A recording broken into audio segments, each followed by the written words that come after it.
Hi friends, welcome to Biology Simplified Tamil. நான் உங்க Senthilnathan. NEET 2025 NEET 2024 விட டஃப்பா இருக்குமா?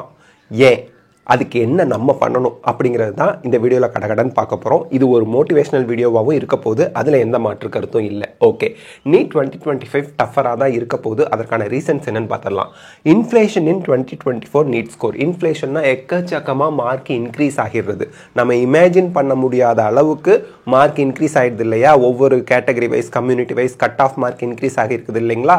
ஒவ்வொரு மார்க்லேயும் நம்பர் ஆஃப் ஸ்டூடெண்ட்ஸ் ஜாஸ்தியாக இருக்காங்க இல்லையா? எடுத்துக்காட்டுக்கு நமக்கு பிசி ஸ்டூடெண்ட்ஸ்க்கு தமிழ்நாடு ஸ்டேட் கோட்டாவில் ஃபஸ்ட் ரவுண்ட்லேயும் 618 தான் கட் ஆஃப், செகண்ட் ரவுண்ட்லேயும் 618 தான், தேர்ட் ரவுண்ட்லேயும் 618 தான், ஃபோர்த் ரவுண்ட்லேயும் 618 தான், ஃபிஃப்த் ரவுண்ட்லேயும் 618 தான், சிக்ஸ்த் ரவுண்டில் எம்பிபிஎஸ்க்கு கிஏபி விஸ்வநாதமில் ஒரு சீட்டு பிசிக்கு வந்தது, அதுக்கும் 618 மார்க் தான். அப்போ 618 மார்க்லேயே பிசி ஸ்டூடெண்ட்ஸ் எவ்வளோ பேர் இருக்கிறாங்க அப்படிங்கிறது நமக்கு தெளிவாக இதுலேருந்து தெரியுது. ஸோ ஒவ்வொரு மார்க்லேயும் எக்கச்சக்கமான ஸ்டூடெண்ட்ஸ் இருக்காங்க.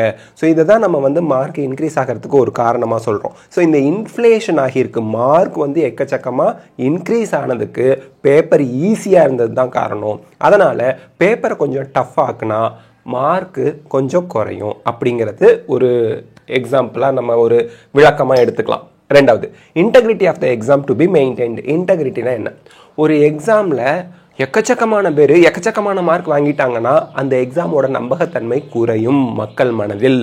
ஸோ ஒரு எக்ஸாமோட நம்பகத்தன்மையை உறுதி செய்கிறதுக்கு எக்ஸாமோட டிஃபிகல்ட்டி லெவலை மெயின்டைன் பண்ண ட்ரை பண்ணுவாங்க. அடுத்து, quality of the exam. NEET அப்படிங்கிறது நேஷ்னல் லெவலில் நடக்கக்கூடிய ஒரு entrance and eligibility test.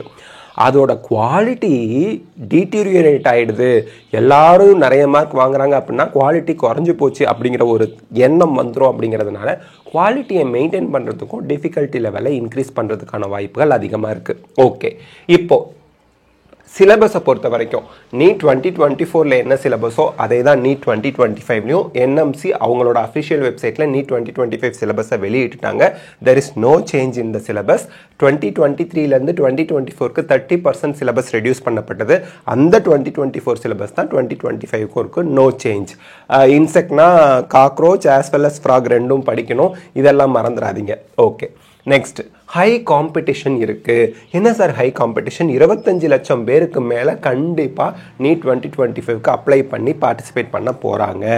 At least 23 லேக்ஸையாவது cross பண்ணும், பட் 25 லேக்ஸ்க்கு மேலே அப்ளை பண்ணுவாங்க அப்படின்னு நம்ம எக்ஸ்பெக்ட் பண்ணுறோம். ஆனால் எவ்வளோ எம்பிபிஎஸ் சீட்ஸ் இருக்குது, இன்க்ளூடிங் டீம்டு யூனிவர்சிட்டி, ப்ரைவேட்டில் இருக்கக்கூடிய மேனேஜ்மெண்ட் கோட்டா சீட்ஸ், இதெல்லாம் சேர்த்தா 1 லட்சம் ப்ளஸ் எம்பிபிஎஸ் சீட்ஸ் இந்தியாவில் இருக்குது. ஆனால் கம்பீட் பண்ண போகிறது எவ்வளோ? 25 லட்சம் ஸ்டூடெண்ட்ஸ் கிட்ட. ஸோ அதனால் ஹை காம்படிஷன் இருக்கிறதுனாலையும் இங்கே எக்ஸாம் டிஃபிகல்ட்டாக இருக்க தான் போகுது. கன்செப்சுவல் அண்டர்ஸ்டாண்டிங் நீட் மாதிரியான எக்ஸாமுக்கு ரொம்ப முக்கியம். ரோட் லேர்னிங் அப்படின்னு சொல்லுவாங்க, அதாவது மனப்பாடம் பண்ணிட்டு போய் எழுதுறதுங்கிறது இந்த நீட் எக்ஸாமில் ஒத்து வராது. காரணம் என்னென்னா, உள்ளதுலேயே most confusing type of question, most டிஃபிகல்ட்டெல்லாம் விட்டுடுங்க, உங்களை குழப்பம்தான் மிகப்பெரிய பிரச்சனைக்கு காரணம். நம்ம தவறு செய்வதற்கு காரணம் குழப்பம். அந்த குழப்பமான ஒரு கொஷின் டைப் என்ன அப்படின்னா அது மல்டிபிள் சாய்ஸ் கொஷின் தான். நான் எங்கள் ஸ்டூடெண்ட்ஸ் எல்லார்கிட்டையும் எல்லார்ட்டையும் சொல்கிறது என்னென்னா, நீட் கொஷின் பேப்பர் கொடுத்துட்றாங்க, 200 கொஷின் இருக்குன்னு வச்சுக்குவோம். அந்த 200 கொஷினுக்கும் ஆன்சர் எங்கே இருக்குது அப்படிமே மோஸ்ட் ஆஃப் த ஸ்டூடெண்ட்ஸ் என்ன சொல்லுவாங்க, என்சிஆர்டி டெக்ஸ்ட் புக்கில் இருக்குது, நம்ம கண்டுபிடிக்கணும் அப்படிம்பாங்க. நான் என்ன சொல்வேன், அந்த கொஷின் பேப்பர்லேயே 200 கொஷினுக்கும் ஆன்சர் இருக்குது, அதுவும் ஒவ்வொரு கொஷினுக்கு கீழேயே ஆன்சர் இருக்குது. என்ன ஆன்சரோட 3 தப்பான ஆப்ஷனையும் கொடுத்துருக்கான். நீங்கள் 4 ஆப்ஷனில் ஒரு ஆப்ஷனை கண்டுபிடிக்கணும், அதுதானே ஆன்சர். அப்போ 200 கொஷினுக்கான ஆன்சரும் அந்த கொஷின் பேப்பர்லேயே இருக்கா இல்லையா நீட்டில்? அது ஜேஇஇ எல்லாம் எதுவாக காம்படிட்டிவ் எக்ஸாம் எதுவாக இருந்தாலும். So all answers are in the question paper, only you need to find it. நீங்கள் அந்த ஆன்சரை கண்டுபிடிக்கணும், அவ்வளோதான். ஏன் ஆன்சரோட கொடுக்குற கொஷின் பேப்பரில் நம்மளால் கண்டுபிடிக்க முடியல? அவன் கன்ஃபியூஸ் பண்ணுற மாதிரி மீதி 3 ஆப்ஷன் கொடுத்துருக்கான் இல்லையா? ஸோ குழப்பம்தான் பிரச்சனைக்கே காரணம். ஸோ குழப்பத்தை அவன் ஏற்படுத்துகிறான்.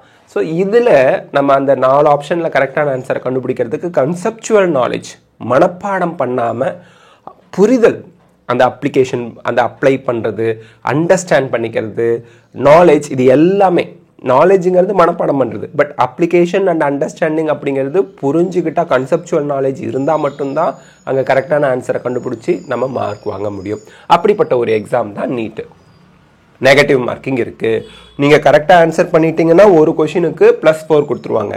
நீங்கள் அட்டன் பண்ணலன்னா மார்க்கே கிடையாது, ப்ளஸ் மார்க்கும் கிடையாது, நெகட்டிவ் மார்க்கும் கிடையாது. ஓகே, பட் நான் அட்டன் பண்ணி தப்பாக ஆன்சர் பண்ணிட்டா -1, நான் வாங்கின மார்க்லேருந்து ஒரு மார்க் குறையும். ஒரு கொஷினுக்கு தப்பாக ஆன்சர் பண்ணிட்டேன்னா என் மார்க் டோட்டல்லேருந்து ஒரு மார்க் குறைஞ்சி போயிடும். ஸோ இந்த நெகட்டிவ் மார்க்கிங்கும் உங்களுக்கு டிஃபிகல்ட்டி லெவலை இன்க்ரீஸ் பண்ணுறதுக்கு ஒரு காரணமாக இருக்க போகுது. இது எவ்ரி இயர் இருக்குது. நீட் ஆரம்பித்த புதுசுலேருந்தே நெகட்டிவ் மார்க்கிங் இருக்குது. டைம் மேனேஜ்மெண்ட், லென்த்தி கொஷின்ஸ் வைக்க போகிறாங்க. லென்த்தி கொஷின்ஸ் வைப்பாங்க. ஸோ லென்த்தி கொஷின்ஸ்னு பார்க்குறதோட உங்களுக்கு அசஸ் and reason type, statement 1 and 2 type, match the columns type, இந்த மாதிரி டைப் கொஷின்ஸ்லாம் கேட்கும்போது உங்களுக்கு டைம் அதிகமாக கன்சம்ஷன் ஆகும். ஸோ டைம் அதிகமாக கன்சம்ஷன் ஆகும்போது நீங்கள் ஆன்சரை கண்டுபிடிக்கிறதுக்கு கொஞ்சம் டைம் எடுத்துக்கும் போது உங்களுக்கு எல்லா கொஷினையும் ஆன்சர் பண்ணுறதுக்கு டைம் இல்லாமல் போகிறதுக்கு வாய்ப்பு இருக்குது. ஒரு பேனிக், மனசுக்குள்ளே பயம் வந்துடும். ஐயோ நம்ம கரெக்டாக எல்லா கொஷினும் ஷேட் பண்ணி முடிச்சிருவோமா அப்படிங்கிற ஒரு கொஷின் மார்க்லாம் வரும்போது நமக்கு அங்கே மார்க்கு வாங்குறது பாதிக்க வாய்ப்புகள் அதிகமாக இருக்குது. கன்ஃபியூசிங் கொஷின்ஸ் என்னென்னலாம் இருக்குது அப்படின்னா, இன்கரெக்ட் ஸ்டேட்மெண்ட் கேட்பாங்க. நம்ம 3 ஸ்டேட்மெண்ட் கரெக்டாக இருக்கும், ஒன்று தப்பாக இருக்கும். நம்ம பிரெயின் எப்படி வடிவமைக்கப்பட்டிருக்கு, சரியான ஆன்சரை கண்டுபிடிங்கிற மாதிரி தான் நமக்கு சரியான ஸ்டேட்மெண்ட் பார்க்கும், இதுதான் ஆன்சர்னு மார்க் பண்ணிட்டு வந்துடும். இது நிறைய பேருக்கு நடந்திருக்கும். பட் அவன் கேட்டிருக்கிறது இன்கரெக்டாக இருக்கும். அப்போ 3 ஆப்ஷன்ஸ் கரெக்டாக இருக்கும், ஒரே ஒரு ஆப்ஷன்ஸ் தப்பாக இருக்கும். ஏதோ ஒரு கரெக்ட் ஆப்ஷனை பார்த்துட்டு இந்த ஆன்சர் கண்டுபிடிச்சிட்டே நம்ம ஷேட் பண்ணிடுவோம் அவசரத்தில், டைமை மிச்சப்படுத்தணும் அப்படின்னு அவசரப்பட்டு. பட் ஆனால் அவன் கேட்டிருக்கிறது இன்கரெக்டாக இருக்கும். அந்த இன்கரெக்டுங்கிற வார்த்தை பார்க்காம போயிட்டா தப்பாயிடும். அதே போல் தான் நாட் ட்ரூன்னு இருக்கும். நாட்டுங்கிற வார்த்தையை நம்ம பிரெயின் கன்சிடர் பண்ணாமல் போயிடுச்சுன்னு வச்சுக்கோங்க, ட்ரூ ஸ்டேட்மெண்ட்டை கண்டுபிடிச்சிட்டு போயிடுவோம். அதில் வேறு வெளியில் சொல்லுவாங்க, ஒரு கொஷினுக்கு 3 ஆப்ஷன் ஆன்சர் வருது, அதில் எது போட்டாலும் ஆன்சர் மார்க் கொடுத்துருவாங்க போல இருக்கு, என்டிஏ தப்பு பண்ணிட்டாங்க கொஷின் எடுக்கும்போது அப்படின்னு நினச்சிட்டு சொல்லுவாங்க. ஆடா பையா, நாட் ட்ரூன்னு இருக்குது. அப்போ நாட் ட்ரூனா இன்கரெக்ட் ஸ்டேட்மெண்ட் 1 தான் ஆன்சரு அப்படின்னு சொன்னதுக்கப்புறம் ஐயோ அப்படின்னு நமக்கு தோணும். அதே போல் இது பாருங்க, நொட்டோரியஸ் கொஷின். நாட் இன்கரெக்ட்னா என்ன அர்த்தம்? கரெக்ட் ஸ்டேட்மெண்ட்டை கண்டுபிடிக்கணும்னு அர்த்தம். நாட்டை பார்க்கலன்னா இன்கரெக்ட் ஆன்சரை கண்டுபிடிச்சிருவீங்க. நாட் மட்டும் பார்த்தீங்கன்னாலும் தப்பான ஸ்டேட்மெண்ட் என்னன்னு கண்டுபிடிச்சிருவீங்க. நாட் இன்கரெக்ட் அப்படிங்கிற ஒரு தடவை இந்த மாதிரி கொஷின் வந்துருந்துச்சு. நாட் இன்கரெக்ட்னா கரெக்ட் ஸ்டேட்மெண்ட்னு அர்த்தம். கொஷின்லேயே இருக்கும் நாட் இன்கரெக்ட் ஸ்டேட்மெண்ட் அப்படின்னு கேட்டாங்கன்னா, ஒரே கொஷின்லேயே நாட் இன்கரெக்ட் ஸ்டேட்மெண்ட்னா கரெக்ட் ஸ்டேட்மெண்ட்டை நீங்கள் கண்டுபிடிக்கணும். கொஞ்சம் பாருங்க. But this is very rare, very very very rare இப்படி கேட்கறது. ஓகே, ஸோ இதெல்லாம் நம்ம கன்ஃபியூசிங் கொஷினாக இருக்கும், கரெக்டாக பார்த்து ஆன்சர் பண்ணணும். So if the question paper is difficult என்ன ஆகும்? ஒருவேளை கொஷின் பேப்பர் டிஃபிகல்ட்டாக இருந்தால் என்ன ஆகும்? ஃபஸ்ட்டு இதை பாருங்கள், இட்ஸ் இஸ் ஃபார் ஆல். எல்லாருக்குமே தான் கொஷின் பேப்பர் டிஃபிகல்ட். உங்கள் ஒருத்தருக்கு மட்டும் கொஷின் பேப்பர் டிஃபிகல்ட் இல்லை, உங்கள் ஹாலில் இருக்கவங்களுக்கு மட்டும் கொஷின் பேப்பர் டிஃபிகல்ட் இல்லை, இந்தியா முழுக்க இருக்கவங்களுக்கு மட்டும் கொஷின் பேப்பர் டிஃபிகல்ட் இல்லை. எந்த கண்ட்ரியில் நீட் எழுதினாலும் கொஷின் பேப்பர் டிஃபிகல்ட்னா டிஃபிகல்ட் தான். அதனால் யூ டோன்ட் வரி, அதை பற்றி கவலைப்படாதீங்க. உங்கள் ஒருத்தருக்கு மட்டும் டிஃபிகல்ட்டாக வந்திருக்குன்னு கவலைப்படவே கூடாது. அடுத்து நீங்கள் பயப்படவே கூடாது. ஏன்னா உங்களோட 1 வருட உழைப்பு அல்லது 2 வருட உழைப்பு அல்லது 10 மாத உழைப்பு, எவ்வளோ நாள் உழைப்பாக வேணா இருக்கட்டும், அந்த உழைப்பை பயம் கெடுத்துடக்கூடாது. எக்ஸாம் ஃபியர், ஸ்ட்ரெஸ் கெடுத்துடக்கூடாது. அல்டிமேட்டாக அந்த எக்ஸாம் ஹாலில் உங்கள் மனநிலை எப்படி இருக்குது, அதுதான் 90% உங்கள் வெற்றிக்கு காரணமாக இருக்கும். 10% தான் உங்கள் ப்ரிப்பரேஷன். எக்ஸாம் ஹாலில் என் மனநிலை எப்படி இருக்குது, நான் எப்படி யோசிக்கிறேன், எப்படி செயல்படுறேன், இதை பொறுத்து தான் உங்கள் வெற்றி வாய்ப்பு இருக்குது. ஸோ எக்ஸாம் ஹாலில் நீங்கள் எப்படி இருக்கீங்கிறத நீங்கள் தெளிவாக பார்த்துக்குங்க. பயப்படாதீங்க, ஸ்ட்ரெஸ் ஆகாதீங்க, அண்ட் ஹாப்பியாக இருங்க. ஒன்றும் உரிப்படாதீங்க. ஏன் சார் டிஃபிகல்ட்டாக வந்தால் நான் ஹாப்பியாக இருக்கும், லுச்சாத்தனமாக பேசுகிறீங்களே அப்படின்னு நீங்கள் கேட்பீங்க. நல்லா கவனிச்சுக்கோங்க, எப்போ ஒரு கொஷின் பேப்பர் ஈஸியாக வருதோ 50 to 60% படித்தவங்க கூட 650 வாங்கலாம். ஈஸியாக இருந்தால் கொஷின் பேப்பர் காதில் கேட்டதை வச்சு கூட கரெக்டாக ஆன்சர் கண்டுபிடிக்கலாம். எங்கேயோ போகிற போக்கில் கேட்டுட்டு போனதை வச்சு கூட என்ன பண்ணலாம், எக்ஸாம் ஹாலில் எக்ஸாமுக்கு ஆன்சர் கரெக்டாக பண்ணலாம் கொஷின் பேப்பர் ஈஸியாக இருந்தால். கொஷின் பேப்பர் டிஃபிகல்ட்டாக இருந்தால் மட்டும்தான் நீங்கள் ஹாப்பியாக இருக்கணும். ஏன்னா 100% படித்தவங்க 720 வாய்ப்பு, 720க்கு 720 வாங்கிறதுக்கு வாய்ப்பு இருக்குது. 98% 90% படித்தவங்க 650க்கு மேலே வாங்கிறதுக்கு வாய்ப்பு இருக்குது. 80% படித்தவங்க 550 கிராஸ் பண்ண வாய்ப்பு இருக்குது.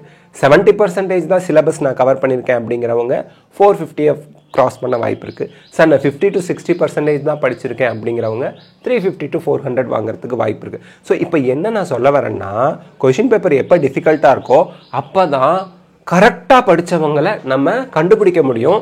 நல்ல ஹார்ட் ஒர்க் பண்ணவங்க ஸ்மார்ட் ஒர்க் பண்ணவங்க இல்லை ஒர்க்கே பண்ணாதவங்க மீடியமாக ஒர்க் பண்ணவங்களுக்கான டிஃப்ரென்ஸ் தெளிவாக தெரியும். கொஷின் பேப்பர் ஈஸியாக வந்துச்சுன்னா யார் வேணால் எவ்வளோ மார்க் வேணால் வாங்கலாம். அதனால் நல்லா படித்து ஃபுல் சிலபஸும் கவர் பண்ணியிருக்கக்கூடிய ஸ்டூடெண்ட்ஸு நீட் 2025 பேப்பர் டிஃபிகல்ட்டாக வருதுங்கிற நியூஸை கேட்டு சந்தோஷம்தான் படணும். அதே போல் ஒரு பேப்பர் ஈஸியாக இருந்தால் கட் ஆஃப் மார்க் இன்க்ரீஸ் ஆகும், உங்களுக்கு சீட்டு கிடைக்கிறதுக்கான ப்ராபபிலிட்டி குறைஞ்சிக்கிட்டே வரும்.